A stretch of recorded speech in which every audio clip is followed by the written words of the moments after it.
So, hi Laurent, welcome to Moldova and welcome to our summit. It's nice to have you here because Bolt is such a nice example of a startup that actually scaled internationally. So it is a pleasure having you here with us. To start off our interview, can you tell us a little just about your first impressions about Moldova? Yeah, thanks for having me. Positive. It has been less than 24 hours, I have to admit, but I've been welcomed with a lot of warmth from the local team. Managed to walk around the city, very walkable place, which I always enjoy when cities are walkable. And obviously now the first impressions of the startup Moldova have also been fantastic, but also still looking forward to the local cuisine and local wines later in the evening. I'm sure you'll enjoy it fully. Yes. But nice to hear that. So for like a first question about the theme of the summit and what you talked about and what is Bolt actually about. Bolt as a brand has expanded rapidly in markets that are usually considered challenging. What is one surprising lesson you've learned about scaling in a new country? Yeah, I think the challenges are quite unique. Especially if you mean, we obviously scaled worldwide, but in Europe, the regulation is very fragmented in our space. And I think, a lot of US tech companies have always the benefit of scaling rapidly across the same legislation. So I think the challenge there is obviously that even within Europe, and we're obviously in Asia, in the Americas already, it's every new country is a new discovery on how we need to operate. So there's a lot of product features, operational distinctions we have to take, which is quite a challenge in itself. Can you name maybe a country or a market where it was easier, the scaling and the implementation of a Bolt brand in itself? I don't think it's ever easy. I think there's obviously a lot of things where in the early stage, some things are extremely beneficial. I think the latest one was really surprising to me was in Taiwan. Wow. I imagined that we are very far away from operating in that area. Obviously we are in Thailand and in Malaysia, but I assumed it would be quite difficult to get traction early on. But I think the PR and the early traction was somehow really hit the nail, and we managed to scale incredibly fast in the initial weeks. So, of course, with its own problem, but I think we also have real cold start problems where we launch, we talk about ourselves, and yet there's a little demand on the user traction, and that doesn't break things, but it enables a lot more work to do basically on that. So step by step? Step by step, always. Always is the best way to go. So I have a question. Since AI is now present everywhere, and this basically is the future of everything, especially technology, what do you think if AI would be to eliminate the need of drivers in the next decade maybe, because it seems probably to be so? Would Bolt evolve into more a technological company or just adapt somehow to the new reality? Yeah, I think at the core, we see ourselves as a technology company. We provide the tech space for riders, customers looking for a ride, and we connect them to drivers offering this service. So we are embedded in the tech space as autonomous vehicles sort of increase, and I think there's still a lot of hurdles for it to increase. I think the cost per vehicle is enormous. The unit economics don't make sense at this point. There's a lot of regulation.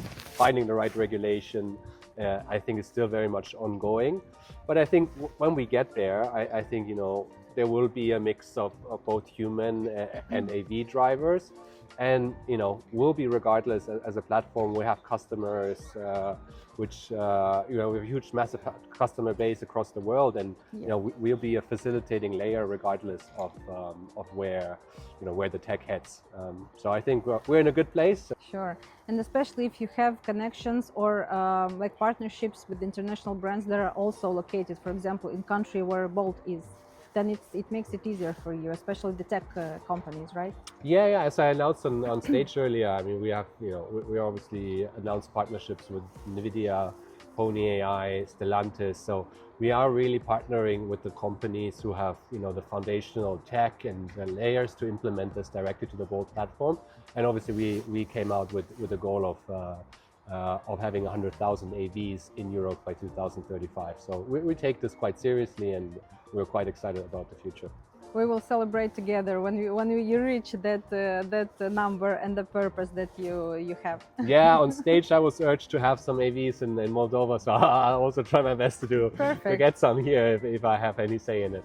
I would also like to ask you, do you believe that the current ride-hailing system that is present everywhere, is it sustainable for a long term, or should it evolve into something else, like more, I don't know, more maybe child-friendly or like teenager-friendly, or how do you think like this, the ride-hailing system will evolve in the future?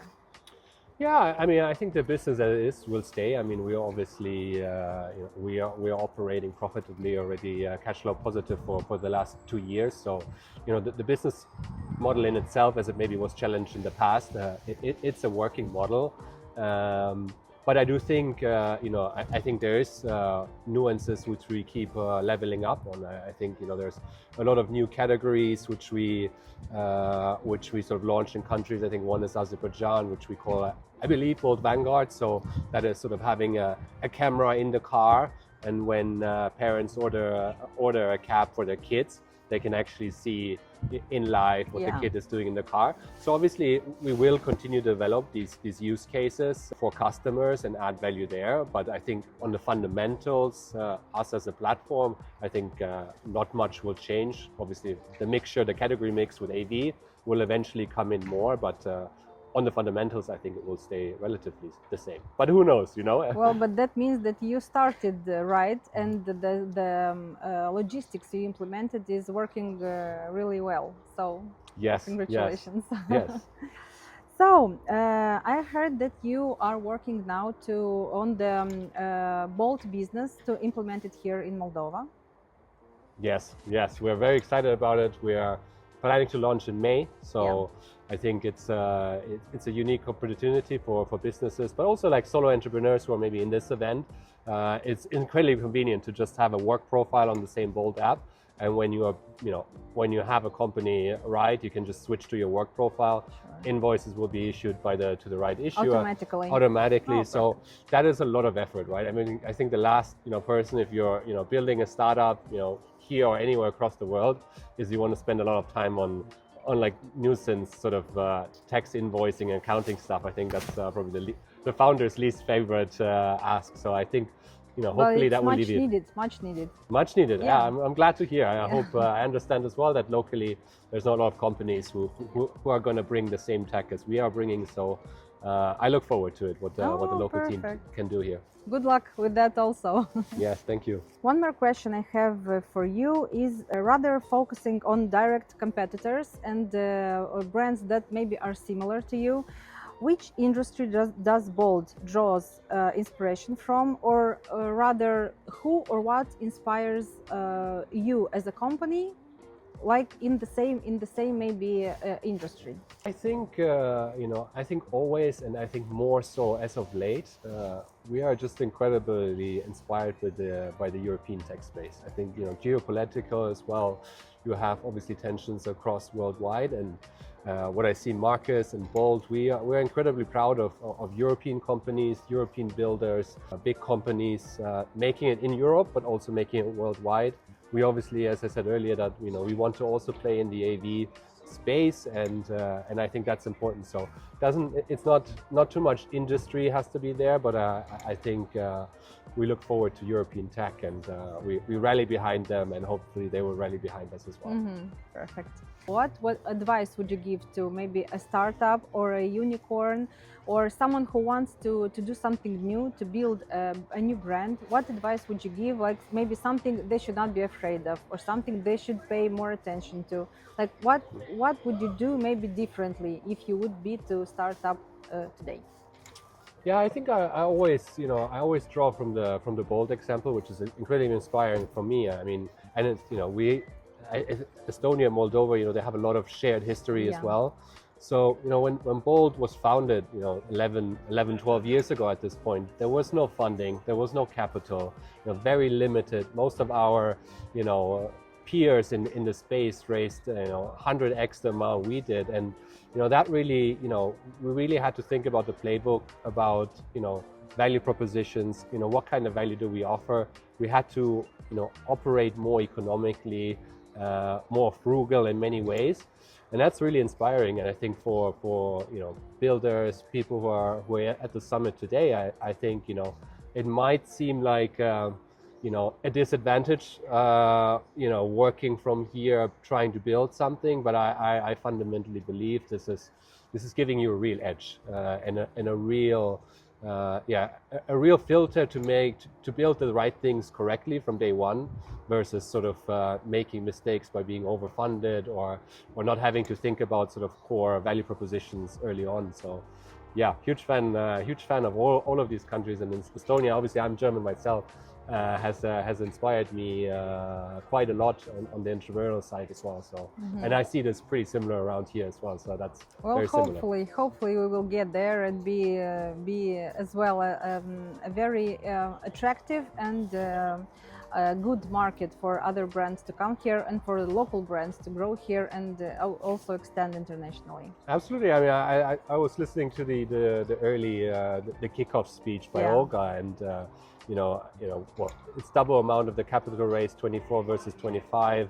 It's 20-30% year-on-year growth for Moldovan startups. So that is moving in the right direction, and if you compound that over a couple of years, you'll catch up with Estonia in no time, I'm sure. Perfect. You give us hope and courage to not to be afraid of anything. Absolutely not. Absolutely not. So one last question. Since we are a radio station, what music would you like to hear in a Bolt car or in a Bolt transportation? What kind, what style, or what maybe a hit? What would you like to hear?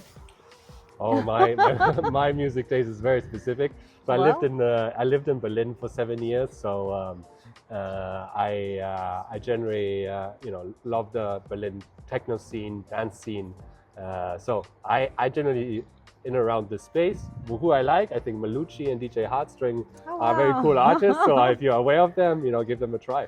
I will actually send it to our music editor, and he will check it. So if it is the style that is proper to us, we will include them. Give it a try. Yeah, thank you so much. Amazing. It has been a pleasure. So nice meeting you, and good luck with everything. Thank you for having me. Thank you.